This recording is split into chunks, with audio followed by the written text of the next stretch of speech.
Hello friends, welcome to the UPSC knowledge. और मैं आपका फ्रेंड अंशु आज आपके साथ बहुत ही अच्छा टॉपिक लेकर के आया हूँ। और जैसा कि मेरा पिछला लेक्चर कुछ टेक्निकल प्रॉब्लम की वजह से रुक गया था, तो अब ऐसा आगे नहीं होगा। ठीक है, ये लेक्चर मुझे इस तरीके से इसलिए लेना पड़ रहा है बिकॉज इसमें कुछ ऐसे टर्म हैं जो मैं ब्लैक बोर्ड पे या वाइट बोर्ड पे मैं समझा नहीं सकता। ठीक है, तो इसको हम इस तरीके से समझेंगे और जो 2-3 लेक्चर इस पे होंगे उसके बाद हम फिर से वाइट बोर्ड पे ही चलेंगे। चलिए, सबसे पहले हम बात करते हैं कि अभी तक जो हमने पढ़ा है, जो कि हमने फेरल सेल और जो भी पोलर सेल और जो भी हेडलेस सेल जो भी हमने पढ़ा है, ये सारा कुछ अब ये जानने की ज़रूरत है कि जो भी विंड चलती है उनकी डायरेक्शन क्या होती है। ठीक है, तो अब हम उनकी डायरेक्शन के बारे में समझेंगे। हमारे पास अगर बेसिकली देखा जाए तो हमारे पास 4 डायरेक्शन है। ठीक है, ये 4 डायरेक्शन कौन कौन सी हैं? एक आप समझ सकते हो, ये कौन सी होती है? हमारी साउथ होती है, ये होती है हमारी कौन सी होती है? वेस्ट होती है, ये होती है हमारी ईस्ट होती है, और ये होती है हमारी नॉर्थ। ठीक है, तो अगर मैं यहाँ से एक लाइन ड्रॉ कर दूँ तो ये कौन सी डायरेक्शन हो गई? North east. ये कौन सी डायरेक्शन हो गई हमारी? South east. ये कौन सी डायरेक्शन हो गई हमारी? South west. और ये कौन सी डायरेक्शन हो गई हमारी? North west. तो अब ये कुछ टेक्निकल टर्म है जो कि नॉर्थ से और साउथ से ही इसे कनेक्ट करके लिखा जाता है। ठीक है, तो अब हम बात करते हैं कि जो हमारा विंड का डायरेक्शन है उसे कैसे हम जस्टिफाई करेंगे या उसका नाम क्या देंगे। ठीक है, नॉमेनक्लेचर पे अगर हम आते हैं, सपोज कीजिए ये हमारा अर्थ है और ये हमारा क्या है? इक्वेटर है। ठीक है, ये हमारा कुछ 30 डिग्री है और ये हमारी क्या है? 60 डिग्री है। ठीक है, ये 30 डिग्री है, ये क्या है? 60 डिग्री है। अब होगा क्या कि जैसा कि हमें पता है कि जब 30 डिग्री से इक्वेटर की तरफ जब हवा चलती है और जब अगर हम साउथ में होते हैं तो हमें कहाँ डायरेक्शन लेना है? लेफ़्ट में। और सेम टू सेम यहाँ से राइट में, नॉर्थ से। अब ज़रा आप ध्यान से देखो तो इन दोनों विंड की डायरेक्शन किधर से आ रही है? ये साइड हमारा क्या है? ईस्ट है।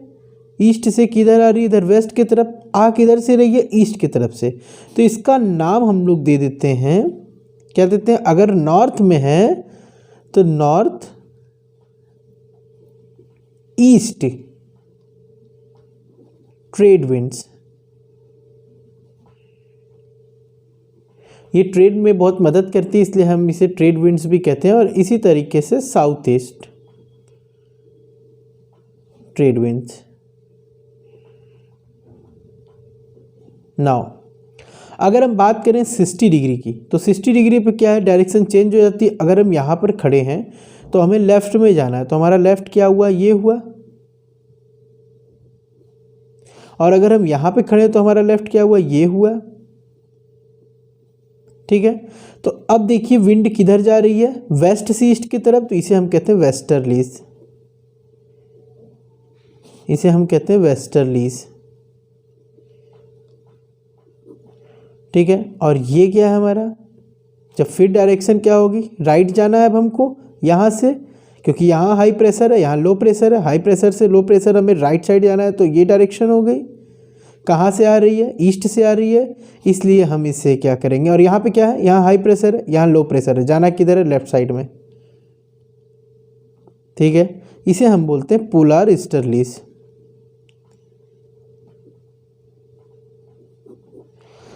ठीक है, उसे भी हम पोलर ईस्टर्लीज कहते हैं, इसे भी हम पोलर ईस्टर्लीज कहते हैं। ये तो हो गया हमारा नॉमेनक्लेचर। ठीक है, इसमें एक चीज़ और मैं आपको बताना चाहता हूँ, जो 30 डिग्री से अगर हम 30 डिग्री की बात करते हैं, 0 to 30 डिग्री की, ठीक है, तो इसे हम या नॉर्थ में आप देख लो या साउथ में देख लो, इसे हम क्या कहते हैं? अगर 0 to 30 डिग्री नॉर्थ की बात करते हैं तो वो भी क्या है? हमारा क्या है? Tropical zone. और वहीं हम 30 to 60 डिग्री की बात करते हैं तो वो हमारा क्या है, टेम्परेट जोन।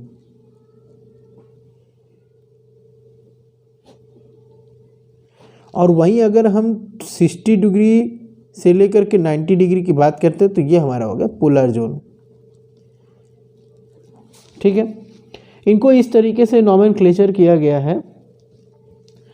अब कुछ विंड्स की बात कर लेते हैं कि एक्चुअली में कौन सी विंड्स कहाँ पर किस तरीके से मौजूद है। ठीक है, उसकी बात करते हैं। और सबसे पहले हम डिग्री की भी बात करेंगे। तो अगर हम 0 डिग्री की बात करें, अगर विंड की हम बात करते हैं तो 30 डिग्री नॉर्थ से एंड 30 डिग्री साउथ से दोनों क्या है, इक्वेटर पे आ रहे हैं विंड। बिकॉज 30 डिग्री पे क्या हाई प्रेशर है और 0 डिग्री पे क्या है, लो प्रेशर है। तो हवा हमेशा हाई प्रेशर से लो प्रेशर की तरफ बहती है। इसलिए क्या हो रहा है कि जो हाई प्रेशर से लो प्रेशर की तरफ हवा आ रही है, यानी कि हमारे इक्वेटर पे, तो अगर इक्वेटर पे हवा आ रही है या यहाँ लो प्रेशर है तो इसका मतलब क्या है कि हवा कुछ इस तरीके से और इस तरीके से, यानी कि कन्वर्ज हो रही है और रेज कर रही है। तो जो ये कन्वर्ज हो रही है इसीलिए हम इसको कहते हैं इंटरट्रॉपिकल कन्वर्जेंस जोन। ठीक है, वहीं अगर हम बात करें कि जो हमारा एक सपोज़ कीजिए, एक सिंपल सी बात है, ये हमारा जो इक्वेटर है और ये हवा की डायरेक्शन ये है, ये इस तरीके से रेस कर रही है। तो ये जो एरिया है यहाँ पर क्या है, यहाँ पर क्या कोई भी एयर नहीं मौजूद है? नहीं, एयर है, लेकिन बिल्कुल इसे हम काम कहते हैं, यानी कि बहुत ही शांत है और इसी को हम डोलड्रम कहते हैं। इस एरिया के हम डोलड्रम कहते हैं और यहाँ पर कोरियोलिस फोर्स एब्सेंट होता है। एब्सेंट का मतलब कि यहाँ पर कोई डिफ्लेक्शन नहीं होता है और जो यहाँ की एयर होती है पर्टिकुलर इसकी, और ये जो हमारा अर्थ है जो रोटेट कर रहा है वेस्ट टू ईस्ट, तो विंड की भी डायरेक्शन क्या हो जाएगी, वेस्ट टू ईस्ट। पर्टिकुलर इस जोन में क्या होगा, विंड की डायरेक्शन वेस्ट टू ईस्ट हो जाएगी और इसी को हम कहते हैं इक्वेटोरियल वेस्टर्लीज। ओके, अब बात करते हैं हम 0 to 30 डिग्री की। ठीक है, इस एरिया को हम क्या कहते हैं, यहाँ पर हेडलेस सेल पाया जाता है, ये हमें भी पता है और मैंने आपको ये पढ़ाया भी हुआ है। North east trade winds 0 to 30 degree के बीच में बहती हैं, south east trade winds 0 to 30 degree के बीच में बहती हैं। ठीक है, तो हमें यहाँ पर ज़्यादा बताने की ज़रूरत नहीं है, सब कुछ मैंने आपको बता दिया है।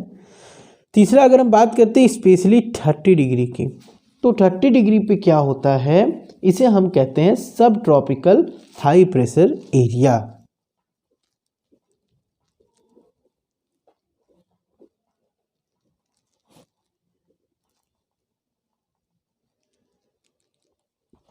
ठीक है, सब ट्रॉपिकल हाई प्रेशर एरिया इसे कहते हैं। और होता क्या था कि जब पहले लोग शिप लेके जाते थे इस लैटिट्यूड पे, तो वो शिप क्या होता है, बिकॉज क्या है कि यहाँ एयर क्या है, डिसेंड कर रही है, क्योंकि यहाँ पर तो भाई क्या हो रहा है, हाई प्रेशर है, तो एयर डिसेंड कर रही है और इस तरीके से डाइवर्स कर रही है। तो एयर अगर डिसेंड कर रही है और सपोज कीजिए कि आप शिप लेके जा रहे हो, तो एयर अगर इसके ऊपर गिरेगी तो शिप आगे नहीं बढ़ेगी, बिकॉज बहुत ज़्यादा डेंस हो जाएगा ये। जब बहुत ज़्यादा डेंस हो जाएगा ये, तो यहाँ पर क्या होगा, इस लैटिट्यूड को हम हॉर्स लैटिट्यूड कहते हैं।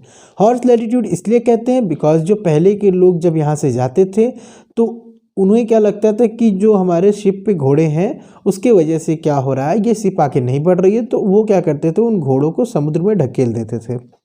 इसीलिए हम इसे हॉर्स लैटिट्यूड भी कहते हैं। डाइवर्जेंस की वजह से क्या होता है कि अगर हम दोनों साइड देखें, चाहे वो नॉर्थ हो या साउथ हो, दोनों साइड में आप देखोगे तो आपको डेजर्ट मिलेंगे। इस लैटिट्यूड पे आपको डेजर्ट मिलेंगे।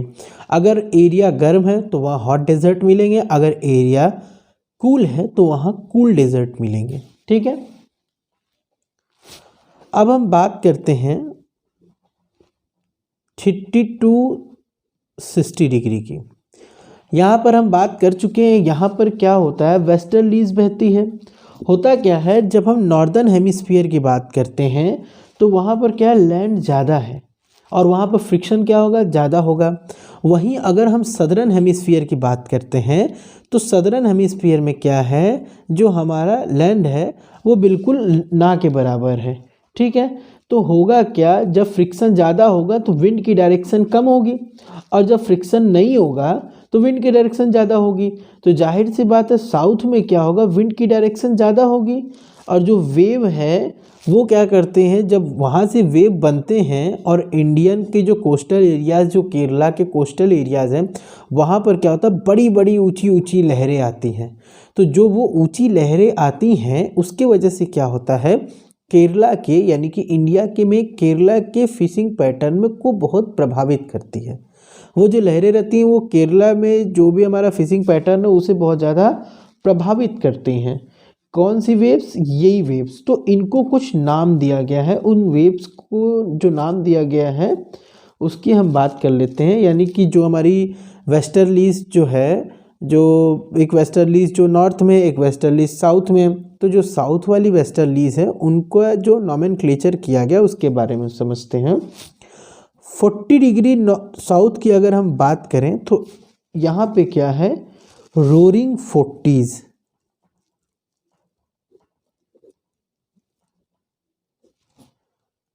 अगर 50 डिग्री साउथ की बात करते हैं तो क्या है, आप फ्यूरियस 50s।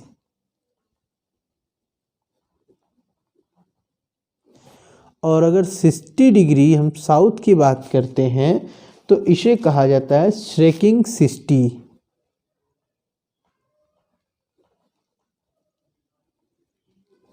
ठीक है, ये हमारे क्या है, वेस्टर्लीज के नाम है जो कि 30 to 60 डिग्री के बीच में बहती हैं। ठीक है, वहीं अगर हम बात करते हैं 60 डिग्री नॉर्थ और 60 डिग्री साउथ की, तो यहाँ क्या है, कन्वर्जिंग हो रही है। बिकॉज क्या है, यहाँ पर क्या है, लो प्रेशर है, कन्वर्जिंग है। ठीक है, तो यहाँ पर लो प्रेशर होने की वजह से क्या, यहाँ क्लाउड्स बनेंगे। मैंने आपको सब बताया हुआ है कॉन्सेप्ट। अगर लो प्रेशर है तो यहाँ पर क्या है, क्लाउड्स का फॉर्मेशन होगा और क्लाउड्स का फॉर्मेशन होगा तो जाहिर सी बात है यहाँ पर क्या होगा, रेनफॉल होगा। रेनफॉल होगा तो वहाँ पर क्या पाए जाएंगे, एवरग्रीन फॉरेस्ट पाए जाएंगे।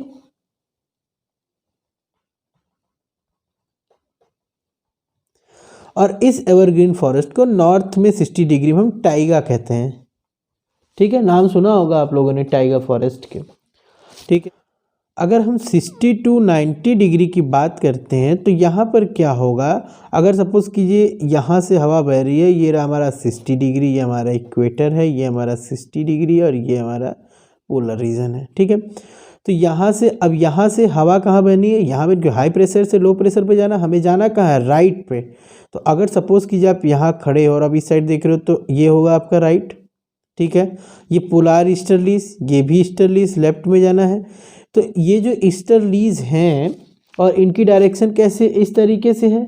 ठीक है, तो होगा क्या, जो भी यहाँ से जो ठंड हवा आएगी अपने साथ जो स्नो लेकर के आएगी वो क्या करेगी, 60 डिग्री को पूरी तरीके से स्नो से ढक देती है। ठंड में जब ठंड आती है तो पूरी तरीके से इसको जो है कवर कर देती है स्नो से। वहीं अगर हम 90 डिग्री की बात करें तो बस ये हाई प्रेशर है और यहाँ कुछ नहीं है, यहाँ सिर्फ हाई प्रेशर है और इसके बारे में आपको जानना है कि सपोज कीजिए ये हमारा कन्वर्जेंस जोन्स है। ठीक है, अगर वर्टिकल यानी कि सोलार रेडिएशन अगर वर्टिकल इक्वेटर पे गिर रही है, ठीक है, तो इक्वेटर पे गिरने की वजह से क्या होगा, यहाँ पर क्या है, बहुत ज़्यादा हीट मिलेगी। यहाँ हीट मिलेगी तो यहाँ की एयर गर्म होगी, ऊपर उठ जाएगी। जैसा कि मैंने बताया ऊपर उठने की वजह से यहाँ क्या हो रहा है, कन्वर्जेंस हो रहा है और रेजिंग हो रहा है, यानी कि एयर कन्वर्ज कर रही है और रेज कर रही है। तो यहाँ पे क्या मैंने अभी आपको बताया इस एरिया को, इंटर ट्रॉपिकल कन्वर्जेंस जोन, अभी मैंने बताया था ना।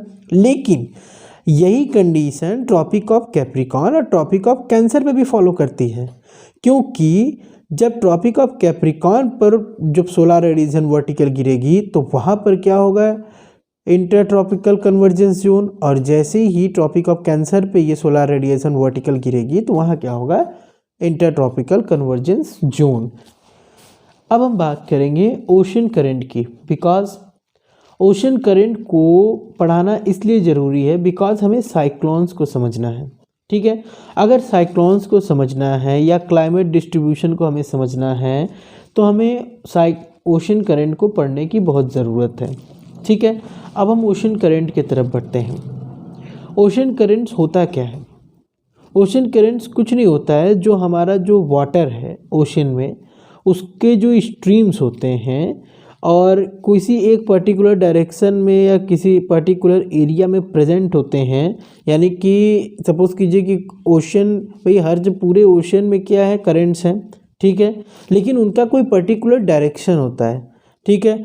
तो उसी को हम क्या कहते हैं, ओशन करंट कहते हैं, ठीक। अगर हम बात करें तो ओशन करंट बेसिकली दो टाइप के होते हैं, एक कोल्ड होते हैं, एक वार्म होते हैं, ठीक है। इक्वेटर पे क्या हो रहा है, अगर गर्मी हो रही है, ठीक है, इक्वेटर पे गर्मी हो रही है तो जाहिर सी बात है यहाँ क्या होंगे, हॉट करंट होंगे। लेकिन हमें सिर्फ इतना याद रखना है कि जो भी करंट इक्वेटर से पोल की तरफ जा रही है, इक्वेटर टू पोल, इसे हम कहेंगे हॉट, और वहीं अगर पोल से इक्वेटर की तरफ आ रही है तो हम इसे क्या कहेंगे, कोल्ड, ठीक है। अगर इक्वेटर से पोल की तरफ जा रही है करंट तो हम उसे हॉट करंट कहेंगे, और पोल से इक्वेटर की तरफ आ रही है तो हम इसे क्या कहेंगे, कोल्ड करंट करेंगे। यूजुअली हॉट करंट को हम रेड से डिनोट करते हैं और कोल्ड करंट को हम क्या, ब्लू से डिनोट करते हैं, ठीक है। जब हम पढ़ेंगे इसे मैं आपको समझाऊंगा उसमें, तो इसी तरीके से उसे समझना है ना। कुछ चीज़ों को समझने की ज़रूरत है, बिकॉज जब मैं आपको समझाऊंगा या दिखाऊंगा तो वहाँ आपको मुझे ये बार बार ना बताना पड़े, इसलिए मैं आपको यहीं पर पूरा बता दे रहा हूँ। अब सपोज़ कीजिए कि हम लैंड पे खड़े हैं, ठीक है, और एयर की जो, यानी कि जो हमारी हवा की डायरेक्शन है, सपोज़ कीजिए ये क्या है, लैंड है, ठीक, और ये हमारा ओशन है। हवा की डायरेक्शन अगर ये है तो जो हवा यहाँ से आएगी वो क्या होगा, यहाँ से क्या करेगी, मॉइस्चर को उठा लेगी।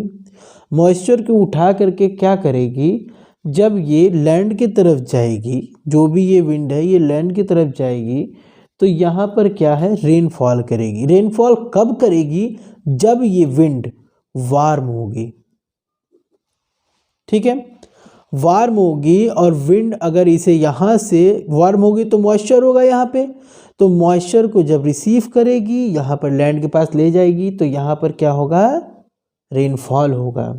वहीं अगर हम बात करें, ये लैंड है और ये आपका क्या है, कोल्ड करंट है, ठीक है।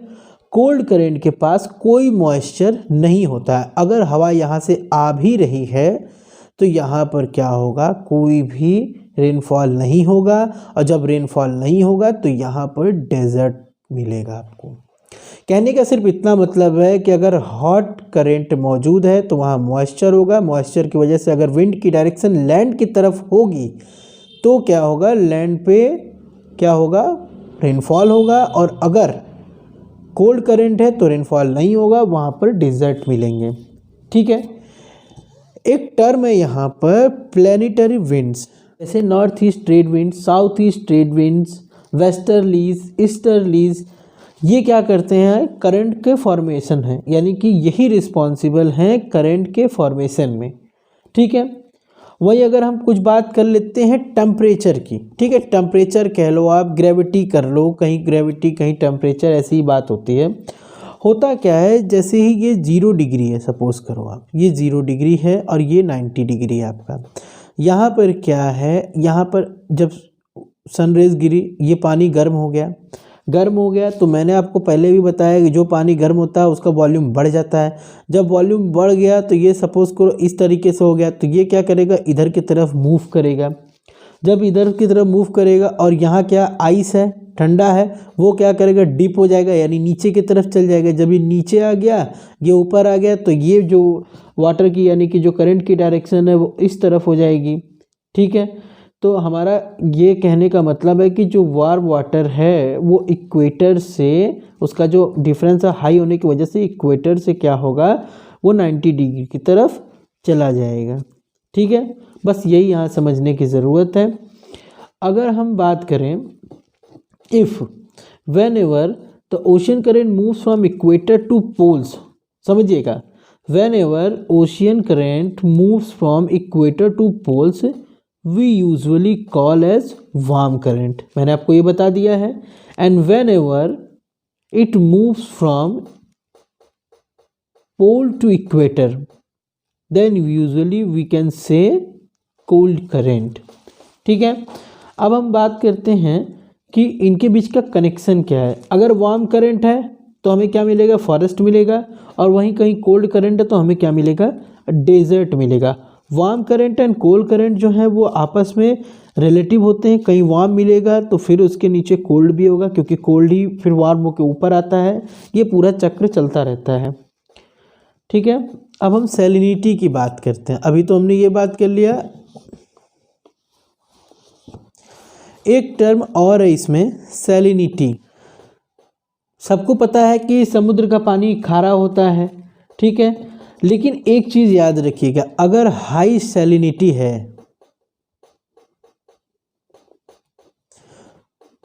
तो यहाँ क्या होगा, डेंसर वाटर होगा। ठीक है, अगर डेंसर होगा तो जाहिर सी बात है वो नीचे की तरफ जाएगा। ठीक है, तो इस चीज़ को याद रखिएगा, जहाँ भी सैलिनिटी हाई होगी वाटर डेंस होगा और वो नीचे की तरफ जाएगा। चौथी चीज़ यहाँ पर क्या है, कोरियोलिस फोर्स। ठीक, अब अगर हम एक चीज़ और जो इसे इफ़ेक्ट कर रही है, जो हमारा जो भी डायरेक्शन है इसका, तो उसे हम इस तरीके से समझ सकते हैं कि सपोज़ कीजिए कि ये आइसलैंड है और यहाँ से करंट आई, तो करंट इससे लड़ेगी और कुछ इस डायरेक्शन में चली जाएगी, एक डायरेक्शन ये और एक डायरेक्शन ये हो जाएगा।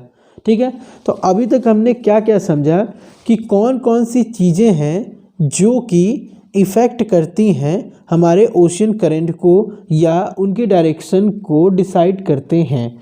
कौन कौन से, सबसे पहले हमने बात किया प्लैनेटरी विंड्स का। प्लैनेटरी विंड्स कुछ नहीं, बस जो हमारे थ्रू आउट द प्लैनेट में ए विंड फ्लो कर रही है उसी को हम प्लैनेटरी विंड्स कहते हैं। North east trade winds, south east trade winds, westerlies, easterlies, they all are responsible for the formation of current. Second चीज़ हम बात करते हैं टेम्परेचर की।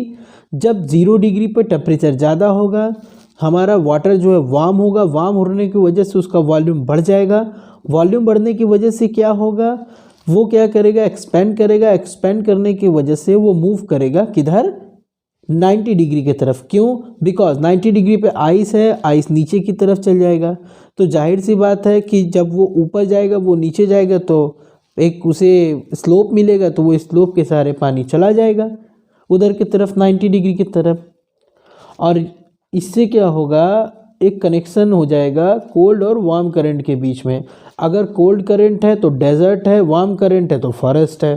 ठीक, सैलिनिटी की बात करते हैं, अगर सैलिनिटी हाई है तो वाटर डेंस हो जाएगा, डेंसर वाटर हो जाएगा तो वो नीचे की तरफ जाएगा ही जाएगा। कोरियोलिस फोर्स ये भी इफेक्ट करता है हमारे डायरेक्शन को करंट के। और सबसे लास्ट में क्या है, हमारा कोस्ट लाइन्स। कोस्ट लाइन यानी आइसलैंड्स की जो भी कोस्ट लाइन होती है वहाँ पे क्या है, जब करंट आइसलैंड से लड़ेगा वो उसकी डायरेक्शन चेंज हो जाएगी।